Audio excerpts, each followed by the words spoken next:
But my mother takes advantage of something.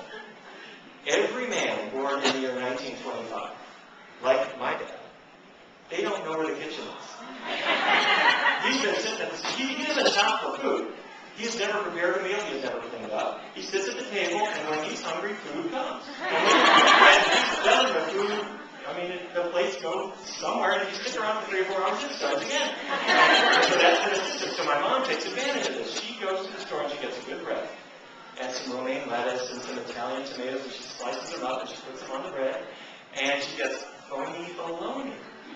Or, you know what I'm talking about, these fake meat things. You can get things that taste like turkey or ham, but they're not made of turkey or ham. They're made of soy or wheat derivatives. They're vegetarian meat substitutes. She'll put it on a sandwich, a little Dijon mustard, gives it to my dad. He's quite happy with it. And years have gone by, and she's tried all different, veggie hot dogs and all kinds of stuff. I now have 2 vegetarian parents, and only one of them actually knows it.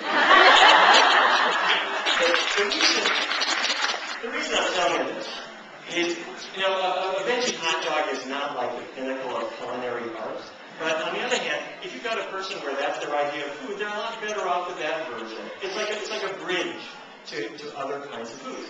So, and especially if it's like a kid's birthday, don't feed lentil loaf to all the neighbor kids when they come over. They're going to beat your kid up. Feed them like soy hot dogs, and these foods have their place. So step 1, just try out the foods when you're ready, do a 3-week test drive, and use the meat substitutes if you wish. Make sense? Yes. Okay.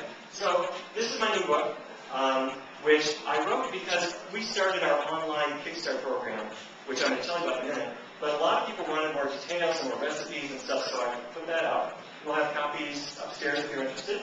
But our online, this PCRM sponsors this online Kickstart program, which if you have not been part of it, please join us. Our next one starts tomorrow, and it's free. You go to PCRM.org, just register, and every day I send you an email. And we have lots of people who work together with us who are going to send you daily words of inspiration, recipes, and all kinds of things. We have 16,000 people starting tomorrow, and I'd like all of you to join us, okay? So we're starting tomorrow. Everything's there, PCRM.org, to sign up. Very simple. Okay. The last thing that I just want to say is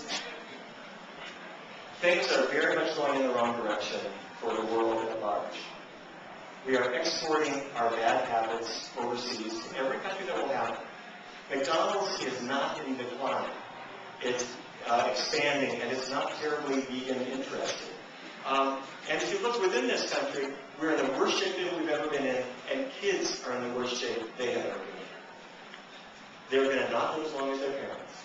Our healthcare costs are through the roof. Last year, Americans spent $128 billion just treating diabetes. It's going to bankrupt our country, but the personal costs are worse. And if you want to go into a factory farm and explain to animals what's going on for them, they don't need. They are suffering terribly. Our earth is suffering almost irreversibly. It's time to get away from thinking foods don't matter.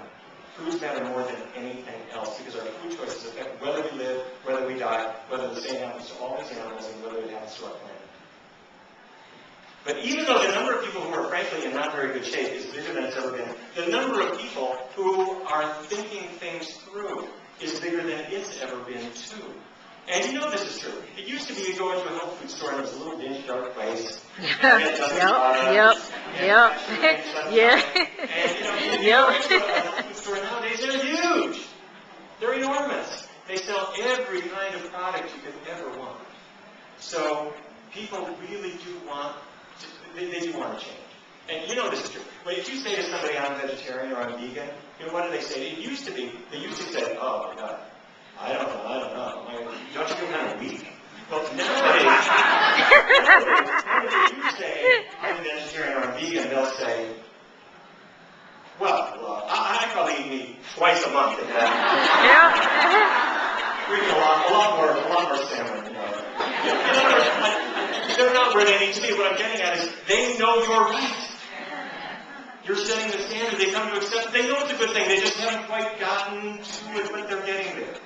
So now is the time not to give up. Now is the time to be noisier than ever. Now is the time to be more inspiring than ever. Now is the time to share books and concepts and films around.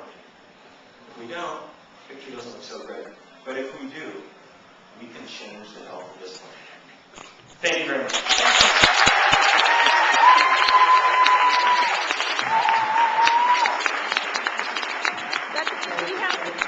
Do you have time for one question? Dr. Neal, do you have time for one question? Absolutely. How about You have one? Why don't we take a couple questions if people have questions? Yes. Dr. Neal, I'm a vegan chef and a vegan blogger, so I blogged about your 21-day kickstart. So thank you, and I loved your video tips that you gave from the grocery store.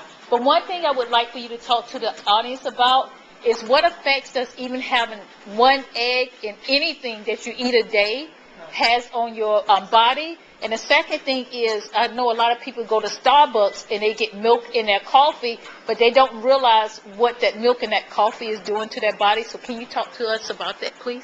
Okay. Forgive me, I'm working on what I was listening to.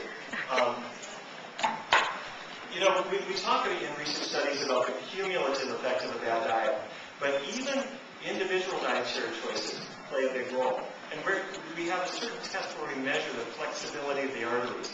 And when a person sits down and eats a ham sandwich with the meat in it, maybe some cheese and some fatty mayonnaise, the artery walls start to stiffen up within minutes of that meal. And then gradually the artery returns to health. And then the next meal comes along, and it stiffens it up again. And then the artery gradually regains its health, and then the next meal comes along. And so the point being that we are attacking our vasculature, our arteries, with every meal. And the net effects are gradual blockages forming, high blood pressure, and that kind of thing. And of course, we're actually gaining weight. I guess about dairy products, without going into great detail, the fat that's in dairy products is bad fat. It's mostly saturated fat. The protein that's in dairy products is one of the most common irritants. It's a big trigger for migraines, for arthritis, for digestive problems, and so forth. The sugar that's in dairy products, lactose sugar, is famous because a lot of people can't digest it and it makes them sick. They are actually the lucky ones because they won't drink milk. They'll skip it completely.